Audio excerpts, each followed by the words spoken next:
What's up, everybody? Jordan Tremaine here with another book review for you, and today we're going to read, or I'm going to talk about a book that I read or listened to.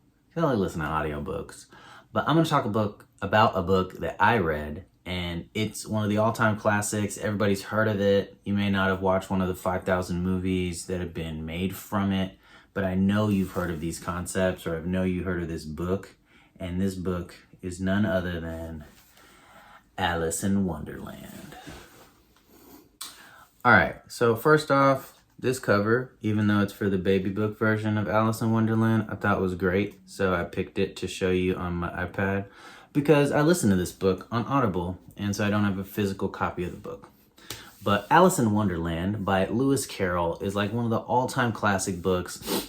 Everybody knows it, and they know little fragments of the story, even if you haven't seen the movie or you haven't actually read the book. It's like Pinocchio, it's like Three Little Wolves, it's like Grimm's fairy tale type stuff where they're just like stories that are synonymous with European culture, and since they colonized basically everywhere, a lot of people know those stories. So moving on, this book, it's so interesting where you think of certain stories as like children's stories or graphic stories, like adult stories or teenage youth fiction, or what is it, YA books, young adult, there you go, or baby books and stuff like that. And I think a lot of people look at Alice in Wonderland like it's a children's book. And me reading through the book, I've always thought the story was quite fantastic. It was just about like this imagination of this little girl going wild. But as I'm reading through this book now as like a older person, and I'm not that old, so chill out. But reading it as an older person and having had some experience talking to different people, dealing with like the news media and like going outside and going to the grocery store and different things, traveling and stuff like that, this book seemed very realistic, much like Pinocchio, which is weird because they feel like children's books. I'll put a link in the description to the Pinocchio book review that I did before, down there. We're gonna move on to Alice in Wonderland. These books, and I'm focusing on Alice right now. I'm reading it, and though it sounds very fantastic, though a lot of it doesn't make sense, which I think the writer Lewis Carroll is purposely writing it in a way where it's not supposed to make sense because it's supposed to be wonderful, it's supposed to be fantastic, it's supposed to be, stuff that doesn't make sense. I think, as that's part of the story. Like Alice falls into this place that's called Wonderland, and it's kind of like the Twilight Zone. It's kind of like this place where everything's topsy-turvy and there's all these creatures and characters that are acting very strangely, and she's trying to figure out what's going on and navigate through this place. And all of these characters that Alice comes into contact with that are acting so curiously, as they say in this story, there's like, oh, that's very curious, I would have never thought of that.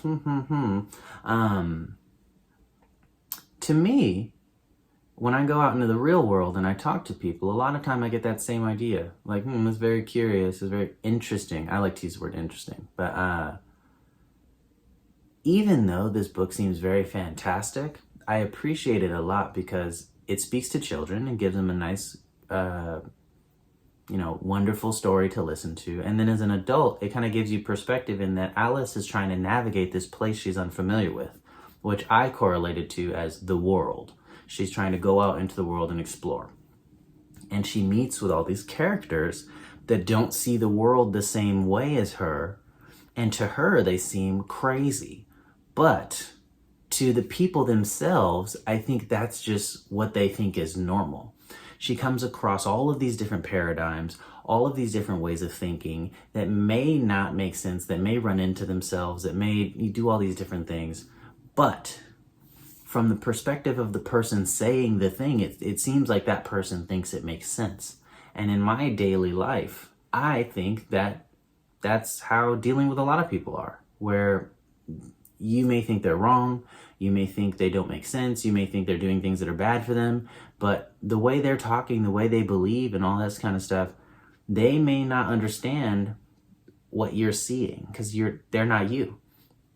And I think this book is a really exaggerated form of like dealing with a lot of different types of people that have certain coping mechanisms, that have certain trauma issues, that have certain life experiences, that have different beliefs in you, and having to deal with them. You have to use the tools you have and try to understand where you are in the world so you can navigate.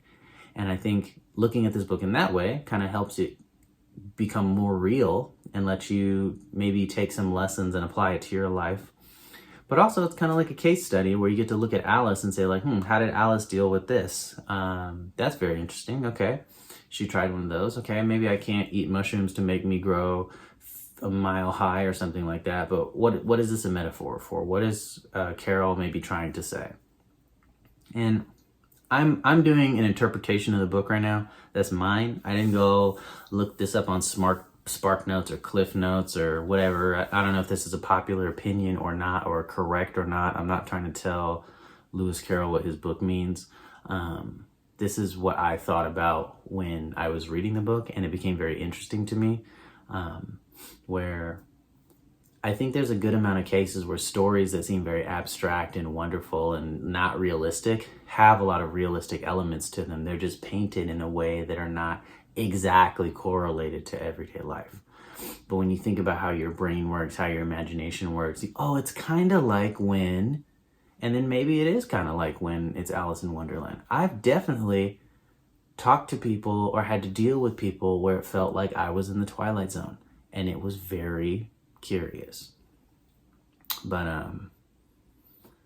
if you can read through some stuff that may not be the most straightforward, or some poems that don't make sense, or what they call songs, I guess, in the book, I think it's a funny book. It's interesting. It keeps your attention. You're reading and you're like, what? Huh? What? And you're like engaged with it. And I think children and adults can read it alike. Often I find with good literature, when it's appropriate for young people, because there are a lot of books that are not appropriate for young people and they shouldn't be reading them yet. But when it's appropriate for young people, all ages can read these books, because if you come into it saying, this is a book, I'm going to read the story and I'm going to try and get what I can out of it, then it becomes a great story and you can pull parallels or lessons or metaphors or whatever out of the book. But if you come to it like, this is a children's book, there's only child ideas, I'm not going to learn anything, then you're not going to learn anything. But I think a lot of the classics that seem like children's books are worth reading with an adult mindset and saying like, does this apply to real life? How does this how does this art imitate life? And I think it's worth it. So Alice in Wonderland I thought was very cool. I listened to the audiobook from audible.com. And one of the I thought weird things, it was really cool. But one of the reasons I wanted to listen to this book was I thought it was a very curious thing that the audiobook was narrated by Scarlett Johansson for some reason. And I was like, why is that? So I was like, let me listen to this book. But she did a really good job narrating the book. She's easy to understand. She had different voices for the different characters that worked out really well. And I think she did a good job. If you don't know Scarlett Johansson, she's like the Black Widow in the Marvel movies and a bunch of other movies I bet she's acted in and stuff. And now she's an audio actor, so that's cool. But the book is Alice in Wonderland by Lewis Carroll. And I recommend this book. It's a cool book to read with your kids, if you got kids, or read by yourself if you don't got kids. And think about it. If you read it with your kids, ask them, hey, why did Alice do that? Have you ever been in a situation that felt like that? What would you do if you had to talk to a floating head of a cat?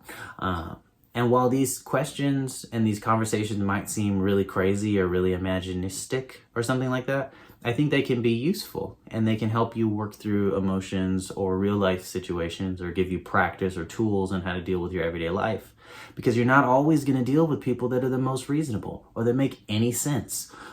Some people want to have your head come off. And there's some stuff about dealing with a person like that in here. There's some people who can't hold on to a single thought. They're like goldfish, and there's some stuff about dealing with that. And there's even some stuff about dealing with crowds, because I did that book review last time about the crowd and crowd psychology. This even has Alice dealing with groups of people and how they kind of think in this kind of way, which is described in The Crowd by Gustave Le Bon. Put a link in the description. But overall, I enjoyed it. Very fantastic book. It was narrated very well by Scarlett Johansson, so good job to you on that. Not all narrations are the best, but that one was good. And yeah, it's a good book. So the book is Alice in Wonderland by Lewis Carroll. This has been another episode of Jordan Tremaine Book Reviews. Thank you for watching. And I'll see you next time.